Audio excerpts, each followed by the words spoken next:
22-year-old woman vanished without a trace. Her last message was a pin drop. Hours later, a nightmare began. Stay with me, and before we begin, subscribe so these stories are never forgotten.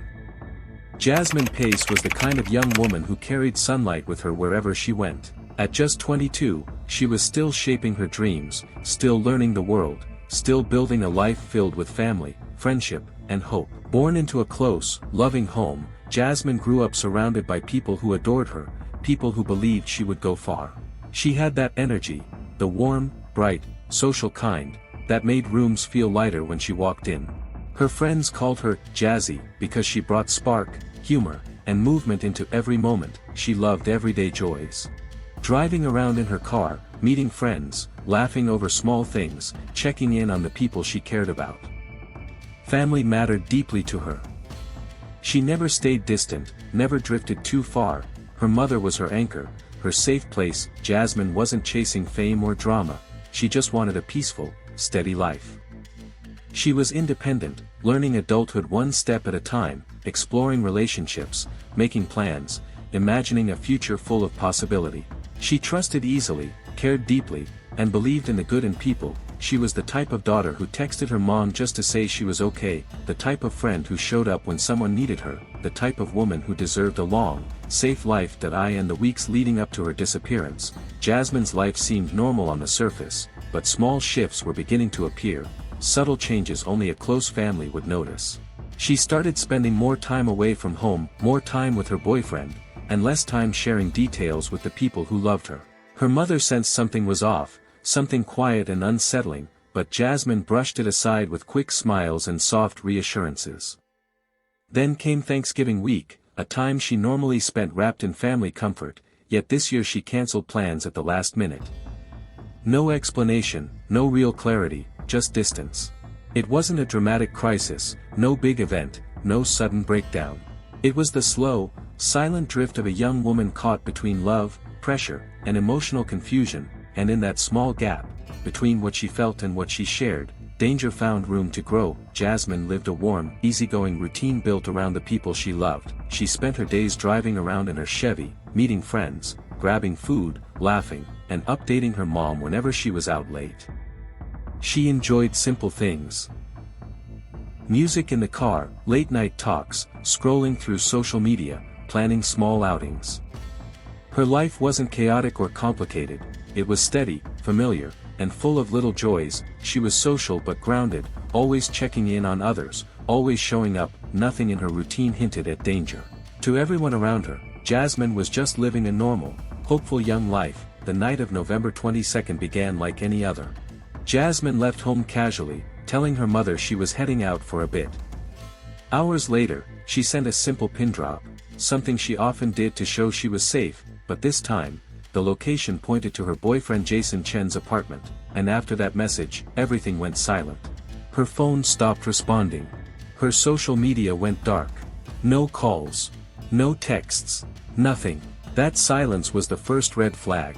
Inside the apartment complex, neighbors later recalled faint thuds, a possible scream, and the sound of something heavy hitting the floor, until Jasmine vanished. Meanwhile, her mother grew anxious. Jasmine never stayed quiet this long. The next morning, attempts to reach her failed again. Hours turned into panic. When the family traced her location and reached Jason's apartment, he was gone, and so was Jasmine.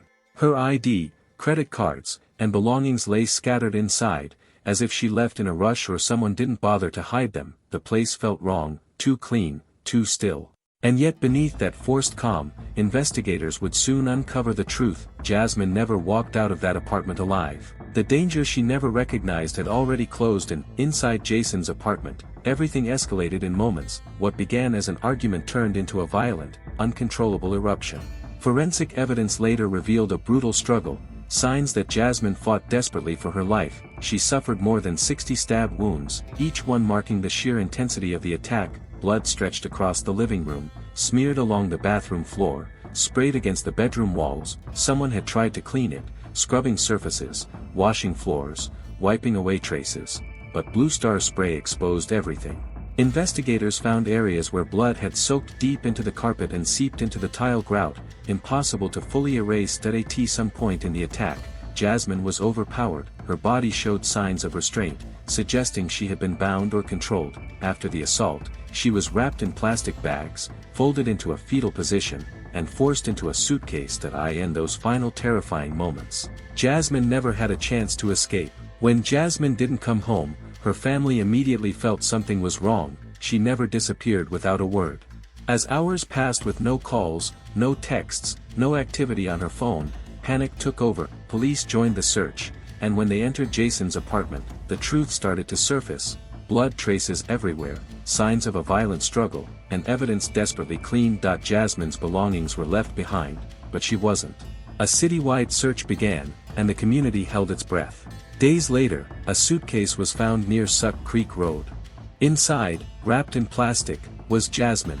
The nightmare had become real. Following the discovery of Jasmine's body, investigators quickly focused on her boyfriend, Jason Chen. Evidence at the apartment was damning: extensive blood spatter, cleaning supplies, and security footage placing him at the scene. Phone records showed suspicious activity, and receipts indicated attempts to cover tracks. Forensic analysis confirmed over 60 stab wounds, defensive injuries, and restraint marks. The meticulous cleanup suggested planning, not a sudden act of rage. Law enforcement built a timeline, showing the struggle, assault, and disposal of Jasmine's body in the suitcase near Suck Creek Road.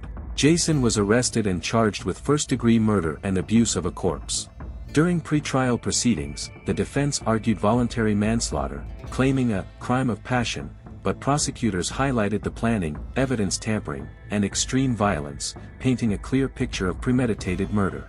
Public interest was intense, with media following every development closely. Court documents and witness statements corroborated the brutality of the crime. Ultimately, the evidence left little doubt about Jason's guilt, showcasing a tragic combination of betrayal, violence, and manipulation. The trial became a grim reminder of the dangers that can hide behind seemingly ordinary relationships. Jasmine's death left her family and community in deep shock and grief. The trial brought some measure of justice, but it could never replace the bright life lost. Friends remembered her warmth, laughter, and the kindness she showed everyone around her.